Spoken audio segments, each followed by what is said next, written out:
એક બાનું હોવું જોઈએ. એટલે વિચાર કરો કે મને ભૂખ લાગી છે, મને તરસ લાગી છે, આવું બાનું કરી બ્રાહ્મણના ઘરમાં ગયા.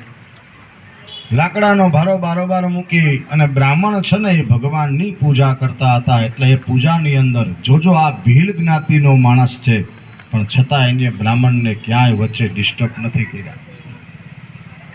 આખી પૂજા જોઈ, ભગવાનની કથા સાંભળી, ભૂદેવે ભગવાનનો જય જયકાર કર્યો. કથા પૂરી કરી અને પ્રસાદ આપ્યો ને ત્યારે ભીલ જે કઠિયારો હતો એને કીધું, ભૂદેવ મને આ દેવમાં બહુ શ્રદ્ધા જાગી છે. પણ એ લાકડાની અંદર ભગવાનની કૃપા દ્રષ્ટિ થઈને એટલે જે સાદા લાકડા હતા ને એ ભગવાને ચંદનના બનાવી દીધા.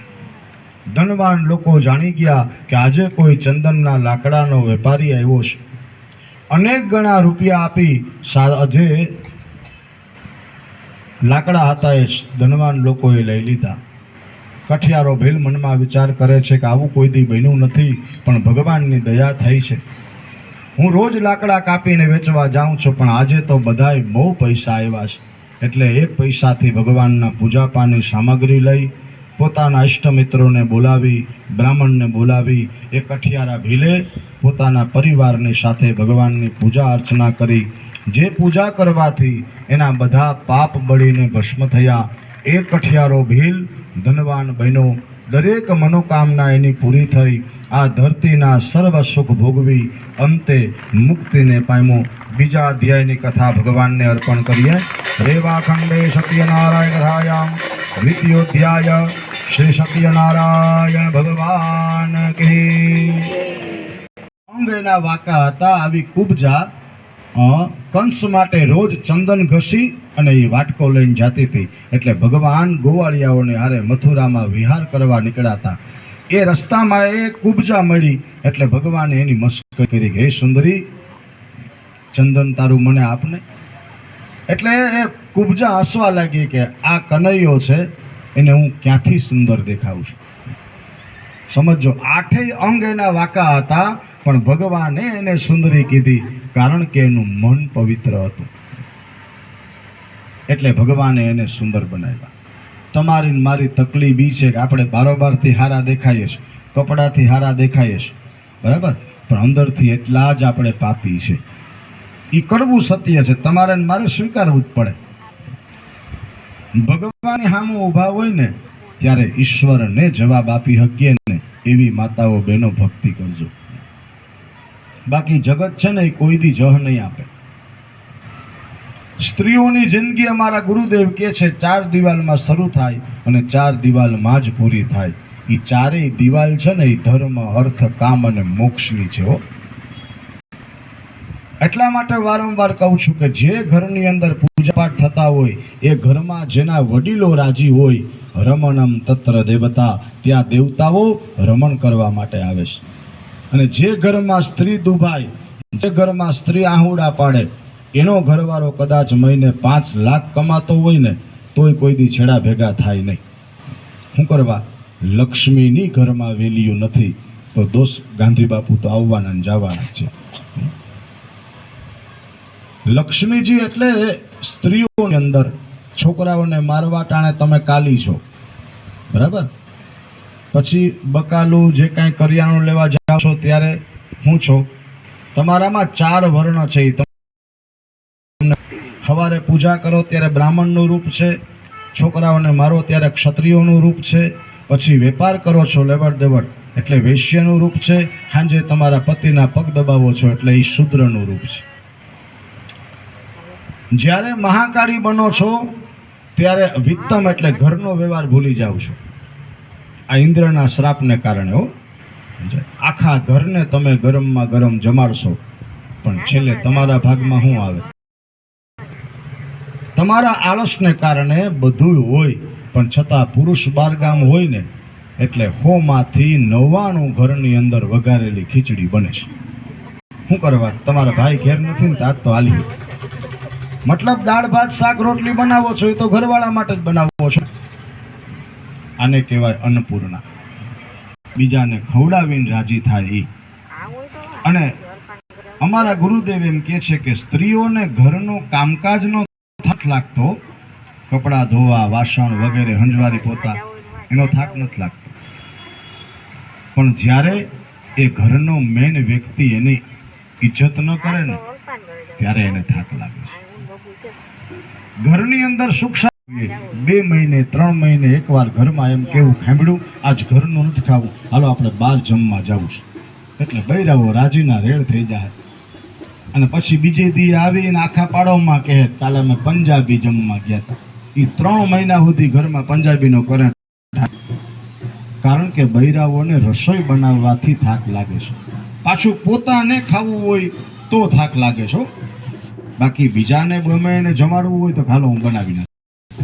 એટલે અન્નપૂર્ણાનો અવતાર છો, પણ એ અન્નપૂર્ણાની વેલ્યુ ઘરમાં થાય તો જાણો. બાકી જો બંગલો જોઈને દીકરી દેહો ને તો બંગલામાં જો સુખ શાંતિ હોય તો એમાં રહેવાવાળી બાઈઓ આપઘાત કરે ખરી?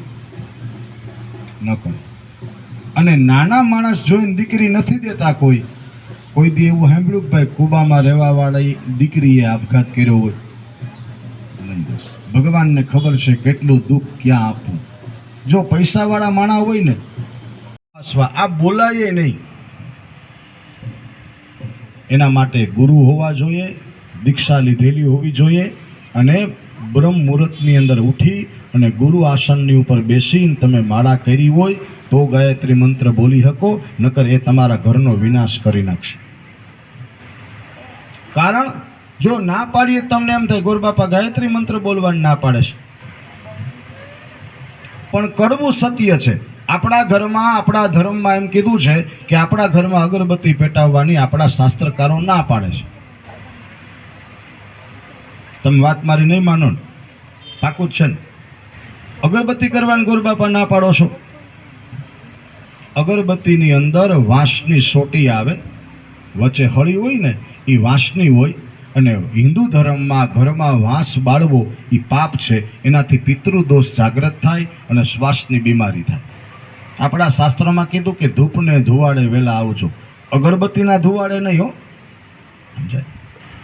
એટલે ધૂપ કરવો, ગાયનું છાણા લઈ આવવા, ઘી પધરાવવું, ગુગળ નાખવો, એ ધૂપ ઘરમાં પોઝિટિવિટી ઘરમાં આવે. અગરબત્તી પેટાવો એટલે નેગેટિવિટી આવે. હવે કેટલા આપણે પેટાવીએ છીએ કયોજી? આપણો ધર્મ ભ્રષ્ટ કરાવવા માટે થઈ એક મોટું ષડયંત્ર હાલે છે ચારે બાજુ. જે ચંપલ પગમાં નહીં પહેર્યા હોય, કારણ કે તમે જેને વરકન્યા માનો છો ને ગોરબાપા એને લક્ષ્મી નારાયણ માને છે. પણ ધર્મને જે હાંચવીને બેઠા છે ને એ જ કલયુગમાં દુઃખી છે. દીકરી, ગાય, સાધુ સંત અને બ્રાહ્મણ આ સીતાજીના શ્રાપને કારણે કલયુગમાં હેરાન થાય છે. અને ધર્મને બચાવવા માટે હું તો પ્રાર્થના કરું છું કે સાચું સમજજો બેનું, અને પછી કદાચ 5 રૂપિયા દાનમાં ન આપો ને તો જરૂર નથી. કરિયાવર દીકરીને ઓછો આપશો ને તો હાલશે, પણ દીકરીને પેટ ભરી અને સંસ્કાર આપજો કે દીકરી મરી જાજે પણ તું પાછી એ રિહામણે ના આવતી. પણ તકલીફ ક્યાં છે ખબર? દીકરી હારે જાય પછી 15 દી પછી એના માના ફોન શરૂ થાય. સાંભળ્યું? જમાઈ કંઈ કહેતા નથી ને, નકર વહી આવજે આયો બુડી મર. કારણ આપણા વડીલોનું કોઈ દી આવું નથી થયું ને એનું કારણ શું છે તમે કહો જી? ત્યારે મોબાઈલ નતા, પેલું સુખ. બીજું, કોઈ દી કન્યાની માએ એના ઘરમાં ખણખોદ નથી કરી. હોય તોય ભલે, ન હોય તોય ભલે. અમે તને પરણાવી છે, તારા કિસ્મતમાં સુખ હોય તો ઈશ્વર તને આપી દે, દુઃખ હોય તો તારે ભોગવવાનું. પણ તકલીફ માતાઓ બહેનો એ છે કે અત્યારના છોકરા છોકરીઓને પોતાની ચોઈસ પ્રમાણે લગ્ન કરવા છે ને 2 વર્ષ પછી ભૂખ ભેડો લઈ જાય તો આપણે ગુનેગાર કેને કહીએ? આવી એક થાળી તૈયાર કરી નાના છોકરાઓને કેવું, જા દીકરા માતાજીને પહેલા ધરી દે પછી આપણે એ જમીએ. એ માતા એટલે એ પ્રસાદ બની જાય. જેવો આહાર એવો જ ઓટકાર. પણ આપણે છે ને કોઈ દી આવું કાંઈ કરતા નથી. પાણીપુરી કેમ માતાજીને ધરવા જાવી? આખા જગતનો લૂચો આપણા પેટમાં ભેગો કરીએ અને પછી એવી અપેક્ષા રાખીએ કે મારો દીકરો શ્રવણ થાય, તો એ સંભવ છે નહીં સાહેબ. એ માય ગાંગલો જ બને. એટલે ભગવાન પાસે પ્રાર્થના કરજો, પ્રભુ અમારા સંતાનોમાં, અમારા ભાઈ પરિવારમાં, અમારા કુટુંબીજનોમાં સારા સંસ્કાર આપજો. ભગવાનનો અધ્યાય આપણે આગળ સમજાઈએ એમ મોડું બહુ થાય છે ને બધાને. હવે ગાડી ભગાડું, તમે જોજો નહીં, એમાં મોઢા બધાને પડી ગયા છે. પણ મને એવું કહેવામાં આવ્યું તો ગોર બાપા ઉતાવળ ન કરતા જરાય. તમારે તો હા ઉતાવળ નથી, પણ તમારે ઉતાવળ છે એટલે હવે ગાડી ભગાડું છું, જોજો. અધ્યાય તૃતીય, ત્રીજા અધ્યાયની કથા સાંભળીએ. પૂર્વે એક ઉલ્કામુખ નામનો રાજા હતો. એમની પત્નીને સાથે લઈ ગંગા નદીના કિનારે, જ્યાં ગંગા નદી સાગરમાં ભળે એવી જ સ્થાન ઉપર ભગવાનની કથા કરતા હતા.